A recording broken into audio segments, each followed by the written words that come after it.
Nesta reportagem vamos falar sobre o universo onde a determinação, o conhecimento e a capacidade de liderança das mulheres indígenas estão moldando o destino da floresta amazônica. Você vai ter o conhecimento de iniciativas concretas que colocam em destaque o papel crucial dessas líderes na colaboração regional para garantir a preservação e o crescimento sustentável da floresta. Das declarações pessoais às ações práticas contra desafios ambientais. Esta é a narrativa de como as mulheres indígenas estão deixando sua marca e como a Declaração de Belém tem um papel fundamental para esse crescimento sustentável. A Declaração de Belém é um importante documento que reconhece o papel fundamental das mulheres indígenas na preservação e desenvolvimento sustentável da Amazônia. A declaração foi assinada neste ano de 2023 por 8 países, que incluem o Brasil, a Bolívia, Colômbia, o Equador, a Guiana, o Peru, o Suriname e a Venezuela, e reafirma o compromisso das partes com o direito das indígenas à participação plena e igualitária em todos os aspectos da vida pública e privada. A declaração destaca a importância do conhecimento e das experiências das mulheres indígenas para a conservação da biodiversidade e o manejo sustentável dos recursos naturais. Ela também reconhece o papel dessas mulheres na luta contra o desmatamento, a degradação ambiental e as mudanças climáticas. Elas são as guardiãs dos saberes tradicionais sobre a floresta e possuem uma longa história de luta pela proteção da Amazônia e desempenham um papel fundamental na luta contra o desmatamento e a degradação ambiental. A Declaração de Belém reconhece a importância do conhecimento e das experiências das mulheres indígenas e destaca a necessidade de sua participação na tomada de decisões sobre o futuro da Amazônia. A Declaração de Belém a gente pode considerar como um projeto que reúne 8 países amazônicos em defesa da floresta amazônica. Esse projeto, entre aspas, ele tem objetivos claros e princípios interdisciplinares que visam o equilíbrio entre a exigência do desenvolvimento numa sociedade capitalista e a preservação da floresta. Isso porque todos nós sabemos das riquezas que existem na floresta. Como a floresta é rica tanto em recursos naturais, como por sua extensão territorial. E por isso, ela tem sido alvo de predadores. No desmatamento ilegal, na extração da madeira ilegal, na mineração e, por último, vem se falando na extração de petróleo. Com essa declaração eu digo até que veio assim, no momento mais atrasado. Por quê? Porque ela tem que correr em efetivação, digamos. Para quê? Para se evitar as atividades ilegais, o desmatamento, num ponto de que não possam mais se retornar. Ela privilegia as comunidades indígenas no desenvolvimento sustentável. É bom lembrar que em 2021, a ONU reconheceu que as comunidades indígenas que tinham as suas localidades demarcadas, elas eram mais preservadas, elas tinham menos taxas de desmatamento. Há uma relação muito forte do trabalho das mulheres, por exemplo, com artesanato também, a costura, com o desenvolvimento sustentável. Então, nessa declaração, há realmente uma valorização da mulher, da comunidade indígena, com o desenvolvimento sustentável. As mulheres indígenas lideram projetos inovadores que promovem o desenvolvimento sustentável da Amazônia. Essas iniciativas estão baseadas nos saberes tradicionais e buscam conciliar as necessidades das comunidades indígenas com a preservação da floresta.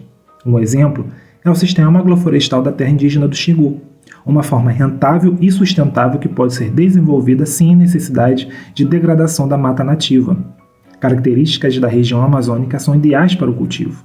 Desde 2017, a insegurança alimentar e a fome têm se intensificado, impactando de forma severa os povos indígenas, especialmente aqueles que lutam pela demarcação de suas terras, onde já foram registrados, em 2021, 305 casos de invasões possessórias, exploração ilegal de recursos naturais e danos ao patrimônio, em 226 terras indígenas e em 22 estados.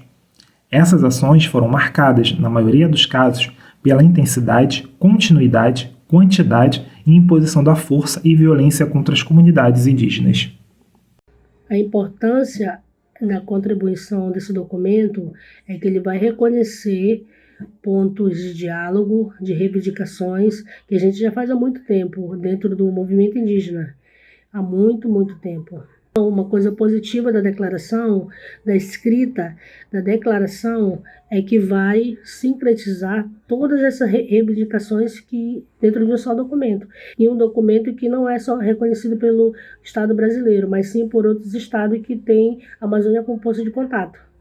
E a segunda contribuição é para a gente pensar sobre desenvolvimento sustentável na Amazônia. Não tem como não qualificar, ouvir a importância do trabalho das populações indígenas, não só das mulheres, mas de todas as populações indígenas.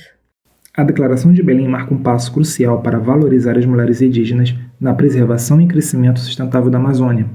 Essa declaração destaca metas importantes, como acabar com a fome, a pobreza e a violência em todas as formas e tamanhos nas comunidades amazônicas.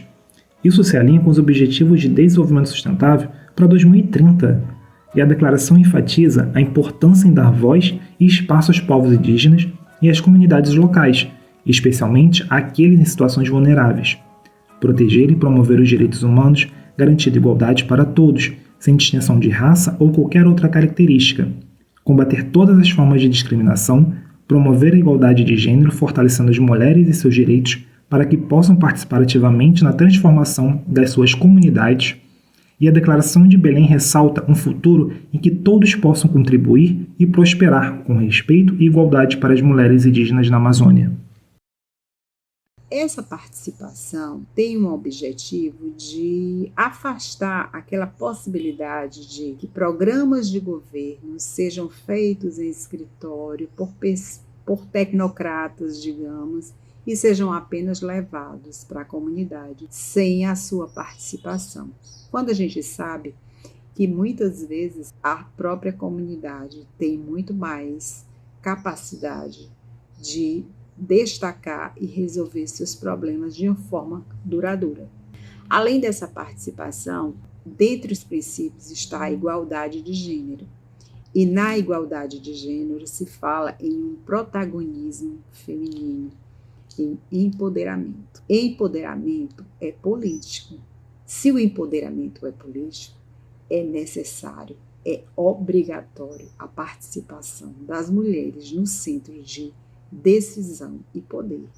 Não basta reconhecer as mulheres como as defensoras da floresta, como as que preservam melhor o meio ambiente, mas elas precisam também entrar no poder de decisão, nos órgãos de decisão e de poder. O futuro da Amazônia está nas mãos habilidosas e resilientes dessas mulheres. Elas são as guardiãs da floresta e lideram um caminho para o desenvolvimento sustentável. As mulheres indígenas lutam contra o desmatamento, a degradação ambiental e as mudanças climáticas. Elas estão também liderando projetos inovadores que promovem o desenvolvimento sustentável da Amazônia. As mulheres indígenas são um exemplo para todos. Elas nos mostram que é possível viver em harmonia com a natureza e que é possível construir um futuro melhor para todos. Quando a gente pensa sobre o sistema agroflorestal ou sobre economia criativa, a gente pensa que existem populações que são aldeadas, que a gente tem que manter essas populações vivas e bem vivendo dentro das aldeias. A gente tem que dar qualificação, tecnologia para trabalhar com a terra, tecnologia para se desenvolver. Hoje em dia, a gente não tem índio aquele que vive no meio da mata, que não tem acesso a nada. Não é mais assim.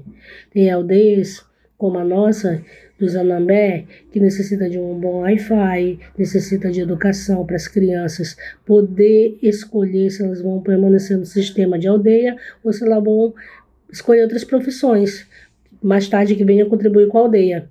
Ao mesmo tempo que a gente tem que preservar, a gente tem que pensar no tipo de desenvolvimento onde a gente permaneça sendo quem a gente é, que a gente consiga elaborar modos de trabalho que faça que a gente viva bem, que é um conceito indígena do bem viver, né? Essa é uma questão que, quando a gente pensa no movimento sustentável, atinge como mulheres que moramos na cidade, que ao mesmo tempo preservamos a nossa identidade indígena. Umas coisas muito positiva sobre o acordo que foi feito em Belém é a gente reconhecer que existem várias formas de ser indígena e que essas formas precisam ser estimuladas, que aí a gente consegue manter a nossa etnia durante muitos anos. A gente tem a nossa filha, que é a Nati, que é a nossa mais nova. Ela é uma menina que vive no contexto da cidade, mas ela também reconhece a herança indígena nela, tanto que a gente sempre reforça, e ela mesma já aprendeu a reforçar que ela é uma pessoa indígena,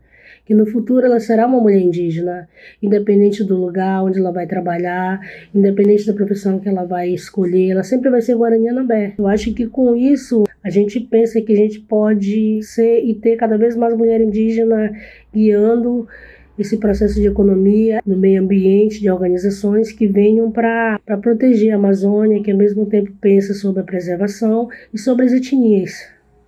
Nessa reportagem você viu que a Declaração de Belém não é apenas um compromisso, mas uma revolução, onde a cooperação regional é entrelaçada com a igualdade de gênero e onde o progresso se curva perante a sustentabilidade. À medida que as histórias dessas líderes se entrelaçam, somos lembrados de que o futuro da Amazônia é, sem dúvida, um legado partilhado.